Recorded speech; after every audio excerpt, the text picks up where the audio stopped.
नमस्कार, ज्योतिष परामर्श केंद्र जागेश्वर धाम के यूट्यूब चैनल पर आपका स्वागत है। मैं हूं ज्योतिषी भुवन चंद्र पांडे। प्रिय दर्शकों, हाजिर हूं लेकर वृष लग्न की कुंडली में लग्न से लेकर द्वादश भाव तक चंद्रमा का फल। वृष लग्न की कुंडली में चंद्रमा का लग्न से लेकर द्वादश भाव तक का फल। पहले की वीडियो की तरह आपको यह बता रहा हूं कि यह केवल वृष लग्न की कुंडली के लिए है, जो लग्न से लेकर 12 भाव तक चंद्रमा का फल है।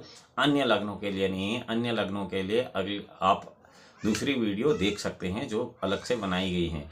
इस पर भी आपको यह ध्यान रखना है कि यह ग्रह का शुभाशुभ फल ग्रह के स्पेसिफिक किसी व्यक्ति की कुंडली में न्यून या अधिक बली होने पर इसके फलों में भी न्यूनाधिकता आएगी तारतम्यता से, और लग्न के भी न्यून बली और हीन बली या अधिक बली होने पर उसमें भी न्यूनता अधिकता आएगी ही आएगी।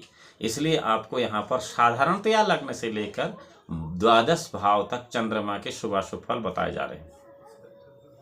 चंद्रमा वृष लग्न की कुंडली में यदि पहले केंद्र और शरीर के स्थान में अपने मित्र शुक्र की राशि पर बैठ गया तो इसे चंद्रमा का उच्च स्थिति बहुत सारे लोग कहते हैं, हालांकि मैं इसको उच्च का नहीं मानता हूं। साथ ही उसे भाई बहनों का सुख और सफलता किसके साथ मिलती है कि वृष लग्न में यदि चंद्रमा लग्न में है तो ऐसा जातक अत्यंत आत्मबली होता है। उसके आत्मबल का कारण उसके भाई बहन, उसका अपना स्वयं का शारीरिक सौंदर्य भी होता है। परंतु चंद्रमा यहाँ से अपनी 7वीं नीच दृष्टि से वृश्चिक राशि 7वें भाव में मेष की मंगल की वृश्चिक राशि को देखता है। तो यहाँ पर स्त्री पक्ष और व्यवसाय पक्ष में लग्न के चंद्रमा को कठिनता प्राप्त होती है। ये वृष लग्न की कुंडली की बात मैं आपको कर रहा हूँ। परिवार का संचालन भी वह आदमी उतने अच्छे ढंग से नहीं कर पाता है यदि लग्न में वृष लग्न में ही चंद्रमा स्थित हो तो। साधारणतया दूसरे धन भाव कुटुंब भाव के भवन में जो बंधन का भी भाव है उसमें अपने मित्र बुध की मिथुन राशि में अगर चंद्रमा होगा तो ऐसा जातक धन संचय तथा कौटुंबिक सुख को प्राप्त करता है। भाई बहनों के सुख में, शारीरिक सौंदर्य में उसके कमी बन जाती है। इस स्थान से सूर्य 7वीं दृष्टि से अष्टम भाव को अपने मित्र गुरु की धनु राशि को देखता है तो जातक को आयु में वृद्धि होती है। ऐसे जातक की आयु ज्यादा होती है और उससे पुरातत्व का लाभ भी होता है। और ऐसा जातक अत्यधिक धनी होता है। लेकिन यहाँ भी बात यही है कि आप अपने जन्म कुंडली का अवलोकन विशेष तौर पर करा लीजिए, क्योंकि ऐसा फल केवल वृष लग्न की कुंडली में द्वितीय भाव के चंद्रमा के लिए हम कह रहे हैं। तीसरे भाव में यदि चंद्रमा हो, चंद्रमा के बारे में एक और बात आपको बताते हैं, ये सारा सुस्पष्ट हो जाएगी कि चंद्रमा ऐसा अप डाउन क्यों कर रहा है। तीसरे भाव में सब पहले बता देते हैं कि तीसरे भाव में जो कि पराक्रम का घर है उसमें अपनी राशि पर चंद्रमा अगर बैठ जाता है वृष लग्न में, क्योंकि अगर वृष लग्न है तो तीसरे भाव में स्वभावतः वैसे ही कर्क राशि आ जाएगी। तो चंद्रमा के अपनी राशि में बैठने से, स्वराशि में बैठने से उसे भाई बहनों का अच्छा सुख प्राप्त होगा और पराक्रम में उसकी ताकत में वृद्धि होगी, जिसके कारण जातक बड़ा हिम्मती होगा, परिश्रमी होगा, पुरुषार्थी होगा, साहसी होगा और प्रसन्न चित्त रहने वाला होगा। तीसरा चंद्रमा लगभग वैसे सांसारिक सुखों के लिए ठीक है, क्योंकि मन के जीते जीत है, मन के हारे हार। अगर वह खुश रहता है तो उससे बड़ा सुख ही क्या है। इन सब के कारण उसे यश और मान भी प्राप्त होता है। यहाँ से चंद्रमा 7वीं दृष्टि से अपनी शत्रु शनि की मकर राशि में देखता है, जो कि भाग्य का भाव है, 9वां भाव धर्म का भाव है, जिस कारण जातक को अपने भाग्य वृद्धि के लिए विशेष परिश्रम करना पड़ता है तथा धर्म पालन में भी अधिक रुचि उसकी नहीं रहती है। प्रिय दर्शकों, में इससे पहले कि चौथा, 5वां, 6ठा, 7वां, 8वां, 9वां, 10वां, 11वां, 12वां भाव में चंद्रमा के शुभाशुभ फल आपको बताऊं, एक बात आपको बता दूं कि चंद्रमा सबसे बली ग्रह होता है एक हिसाब से जन्म कुंडली में। वह क्यों? क्योंकि चंद्रमा 12 राशियों का चक्कर सबसे पहले लगाता है और बार बार उस राशि में महीने में 1-2 बार तो वो आ ही जाता है। अब बात यह है कि हम सूर्य के महीने की बात कर रहे हैं। सूर्य का महीना अलग है, चंद्रमा का अलग है। चंद्रमा के बारे में कहा गया है कि तिथिरेक गुणा प्रोक्तं नक्षत्रं तु चतुर्गुणं वारश्च अष्टागुणो प्रोक्तं करणं षोडशान्वितं द्वात्रिंशत् गुण योगस् तारा षष्ठी समन्वितः प्रोक्तः शतगुणः चंद्रः तस्मात् चंद्र बलाबलम। यानी कि जिस कुंडली में चंद्रमा मजबूत होगा वह कुंडली स्वतः ही मजबूत हो जाती है, और जिस कुंडली का चंद्रमा कमजोर होगा वह कुंडली स्वतः ही कमजोर हो जाती है। इसका भी ध्यान आपको रखना होगा। चंद्रमा के पाप ग्रह होने से या चंद्रमा के शुभ ग्रह होने से भी फलों में बिल्कुल फर्क पड़ जाएगा। यहाँ आपको यह भी अनुमान लगाना होगा कि आपकी जन्म कुंडली में चंद्रमा पाप ग्रह है या शुभ ग्रह है। इसे मैं एक अलग से वीडियो में बताता हूँ, बल्कि मैंने पहले एक वीडियो बना भी रखा है जिसमें शुभ ग्रह और पाप ग्रह क्या होते हैं, क्रूर ग्रह क्या होते हैं, ये सब विषय उसका है। क्योंकि अगर हम उस विषय को यहाँ लाते हैं तो वीडियो बहुत लंबा हो जाएगा। तीसरे भाव के बाद चौथे भाव में वृष लग्न की कुंडली में यदि चंद्रमा होता है तो वहां पर सूर्य की राशि होगी सिंह राशि। चौथे भाव में वृष लग्न की कुंडली में तो माँ सुख भूमि के घर में अपने मित्र सूर्य की सिंह राशि में बैठ के अगर चंद्रमा चौथे भाव में किसी जातक की जन्म कुंडली में आ जाता है तो ऐसे में माँ के सुख में वृद्धि होती है। जब से वो बच्चा पैदा होता है तब से उसकी माँ का भाग्य दिन पर दिन उत्तर अच्छा होता रहता है, बढ़ता रहता है। घरेलू सुख साधनों में उसे सफलता मिलती है। यहाँ से चंद्रमा 7वीं दृष्टि से दशम भाव को अपने शत्रु शनि की कुंभ राशि में देखता है चौथे घर से। तो जातक को पिता और राज्य के क्षेत्र में कुछ परिश्रम के बाद सफलता प्राप्त होती है। और कुल मिलाकर ऐसी ग्रह स्थिति वाला जातक यानी कि जिसके वृष लग्न की कुंडली में चौथे भाव में चंद्रमा हो, वो माँ के लिए अत्यंत सुख प्रदान करने वाला और पिता के लिए कुछ कम सुख प्रदान करने वाला होता है। और ऐसी स्थिति में माता पिता के बीच वैमनस्य रहता है उस बच्चे को लेकर। 5वें घर में त्रिकोण भवन जो है विद्या और बुद्धि और संतान का भाव जो है उसमें अपने मित्र बुध की राशि पर स्थित चंद्रमा के प्रभाव से जातक को विद्या बुद्धि संतान के पक्ष में विशेष सफलता प्राप्त होती है। साथ ही छोटे भाई बहनों से सुंदर संबंध बना रहता है, अच्छा संबंध बना रहता है। चंद्रमा अपनी 7वीं दृष्टि से अपने सामान्य मित्र बृहस्पति की मीन राशि में एकादश भाव को यहाँ से देखता है। तो जातक को अपने मनोबल और बुद्धि योग के द्वारा आय संपत्ति तथा ऐश्वर्य के पक्ष में विशेष सफलता प्राप्त होती है।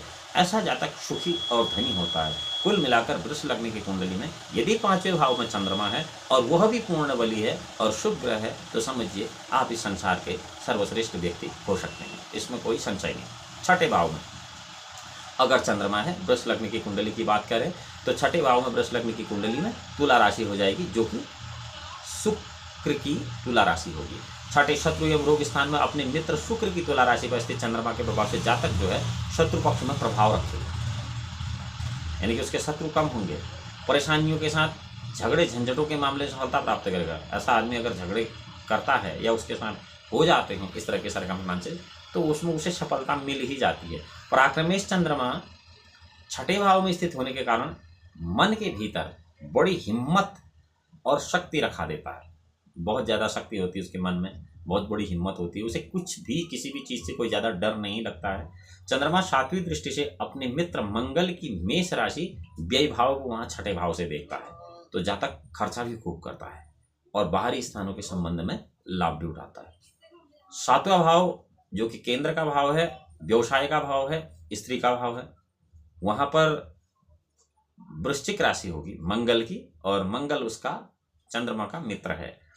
तो वृश्चिक राशि पर स्थित अगर चंद्रमा होगा तो जातक को स्त्री के पक्ष से व्यवसाय के पक्ष से चिंता होगी, हानि होगी और कठिनाई होगी, क्योंकि चंद्रमा मूल होता है किसी भी कुंडली में सबसे मजबूत ग्रह माना जाता है और सबसे बड़ा ग्रह माना जाता है।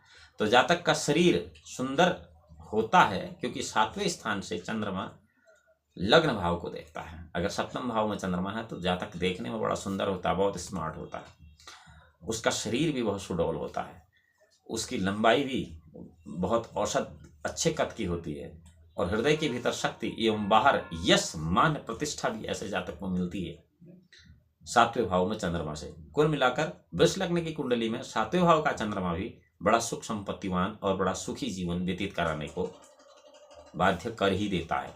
8वें भाव में जो कि मृत्यु और पुरातत्व का भाव है, अपने मित्र गुरु की धनुराशि आ जाएगी वहां पर चंद्रमा की। तो अगर वृष लग्न की कुंडली में 8वें भाव में चंद्रमा है तो आयु और पुरातत्व के संबंध में लाभ प्राप्त होगा। यहाँ पर भी आयु बढ़ जाती है आदमी की, परंतु पराक्रम कम हो जाता है, पुरुषार्थ कम हो जाता है, भाई बहनों का सुख कम हो जाता है। यहाँ से चंद्रमा अपनी 7वीं दृष्टि से अपने मित्र बुध की मिथुन राशि को देखता है, जो कि दूसरा घर है मिथुन राशि का, क्योंकि वृष लग्न की कुंडली में मिथुन राशि दूसरे घर में आएगी। तो जातक को धन और कुटुंब के संबंध में कुछ सफलता प्राप्त होगी, परंतु उसके लिए उसे विशेष परिश्रम करना पड़ेगा। यानी कि यहाँ पर अत्यधिक मेहनत के बाद निम्नतम सफलता का योग होता है 8वें भाव में चंद्रमा के। लेकिन ये भी आपको फिर से देखना होगा क्या चंद्रमा शुभ ग्रह है, क्या चंद्रमा पाप ग्रह है, अगर चंद्रमा हीन बली है, न्यून बली है, तो फिर इसकी समस्याएं और बढ़ सकती हैं। लेकिन यह शुभ ग्रह है तो ये समस्याएं कम हो जाएंगी। इसलिए आपको अपनी कुंडली व्यक्तिगत तौर पर अवलोकित करा लेनी चाहिए यदि आप इसमें इंटरेस्टेड हैं तो। 9वें भाव में, यानी कि जो भाग्य का भाव है, धर्म का भाव है, त्रिकोण भाव है, ऐसे में 9वें भाव में क्या होगा कि शत्रु की शनि राशि होगी मकर की। शनि की राशि मकर होगी, शत्रु की। शनि चंद्रमा का शत्रु है, तो चंद्रमा अगर 9वें घर में होगा, भाग्य और धर्म के क्षेत्र में सफलता तो प्राप्त होगी, साथ ही भाई बहन का सहयोग भी उसे मिलेगा। फलतः जातक भाग्यवान और धर्मात्मा समझा जाता है, क्योंकि त्रिकोण भाव में शनि बहुत अच्छा फल देता है। यहाँ से चंद्रमा अपनी 7वीं दृष्टि से कर्क राशि को देखेगा, तीसरे भाव में। तो कर्क राशि उसकी अपनी स्वराशि है, तो अपनी ही स्वराशि को देखेगा। तो इससे क्या होगा कि उसे भाई बहन के पराक्रम में विशेष शक्ति प्राप्त होगी और भाई बहनों का भी भाग्य बढ़ेगा। ऐसी क्रय स्थिति का जातक उद्योगी होता है, स्फूर्तिवान होता है, हिम्मतवर होता है, प्रसन्न स्वभाव वाला होता है। यानी कि 9वें भाव में चंद्रमा वृष लग्न की कुंडली में यदि है तो ऐसा चंद्रमा जातक को बहुत बड़ा उद्योगपति बनाने में भी समर्थ होता है। परंतु यहाँ बात फिर आती है कि चंद्रमा बली होना चाहिए और शुभ ग्रह होना आवश्यक है। 10वें भाव में, 10वें भाव में चंद्रमा यदि है, हम केवल यहाँ पर वृष लग्न की कुंडली की बात कर रहे हैं, तो 10वें भाव में वृष लग्न की कुंडली में 11 नंबर यानी कि कुंभ राशि आ जाएगी, जो कि शनि की मूल त्रिकोण राशि होगी। केंद्र भाव होगा, पिता का भाव होगा, राज्य का भाव होगा, वहाँ पर कुंभ की शनि की मूल त्रिकोण राशि कुंभ होगी। तो शनि जो है वो शत्रु है चंद्रमा का। तो ऐसे क्या होगा कि थोड़ा सा मतभेद पिता के साथ बना रहेगा, राज्य के साथ भी बना रहेगा। राज के क्षेत्र में कठिन परिश्रम द्वारा सफलता प्राप्त होगी। भाई बहन और पराक्रम की वृद्धि सहज हो जाएगी। इस स्थान से चंद्रमा 7वीं दृष्टि से अपने मित्र सूर्य की सिंह राशि चतुर्थ भाव को देखेगा, और जो चौथा भाव माँ का है, भूमि का है, भवन का है, सुख का है, तो उसे निरंतर इसमें वृद्धि प्राप्त होती रहेगी, भूमि में, भवन में, माँ के सुख में। क्योंकि चंद्रमा 10वें भाव में केंद्र में वृष लग्न की कुंडली में उतने बुरे फल नहीं देता है। 11वें भाव में अगर चंद्रमा है वृष लग्न की कुंडली में, तो वहां पर क्या होगा कि ये लाभ भाव है 11वां भाव, वहां पर गुरु की मीन राशि होगी वृष लग्न की कुंडली में, तो अपने मित्र की मीन राशि में होगा वहां पर चंद्रमा, और इसके प्रभाव से आय के क्षेत्र में पुरुषार्थ द्वारा उसे अच्छी सफलता प्राप्त होगी, अच्छी सफलता प्राप्त होगी। भाई बहन का सुख भी प्राप्त होगा।